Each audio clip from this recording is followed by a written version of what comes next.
Hello guys! After ko mag-church, dumiretso ako rito sa Sikatan Cafe. Ayan guys. Andito ako ngayon sa Sikatan Cafe.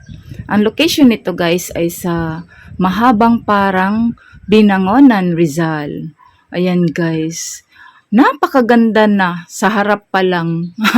Bungad pa lang guys. Napakaganda na. Napakalaki na ng ipinagbago rito sa Sikatan. Palagi na ako dito guys, ilang beses na.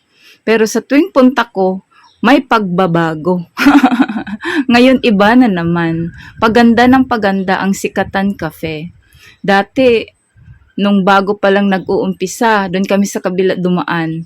Ngayon, may sarili na talaga silang entrance dito banda sa bungad na. Ayan guys, oh, may bago pa doon sa kabilang side. Palaki ng palaki ang Sikatan. Grabe. Doon sa loob, meron ding construction na ongoing. Ayan, no. Ayan. Palaki na ng palaki yung kanilang location, guys. Ang ganda, grabe dito. Ayan, may bago na naman ginagawa. Ayan, guys. Siguro bahay na yan ng may-ari. So, andito ako, guys, sa pinakang itaas. Sa second floor ako, guys. Andito ako sa second floor nila. Ayan. Kitang-kita talaga yung lawa. Sobrang hangin dito, guys. Napakasarap dito tumambay. Kaya lang, yung buhok mo, ayan, lilipad-lipad yung buhok mo sa sobrang hangin. Grabing hangin. Napakahangin, sobra, grabe.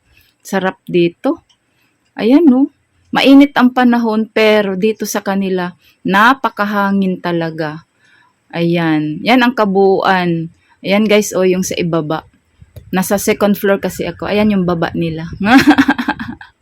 Ayan guys, ang ibaba ng Sikatan Cafe. Mamaya bababa ako. Ayoko kumain dito sa itaas kasi baka lumipad yung kakainin ko. Napakahangin, grabe. Sobrang hangin dito guys. Oh, ayan yung buhok ko. Lumilipad-lipad. So, ayan na guys, nandito na ako sa ibaba ng Sikatan. So ito yung ibaba nila. Ayan. Napakarami ng mesa.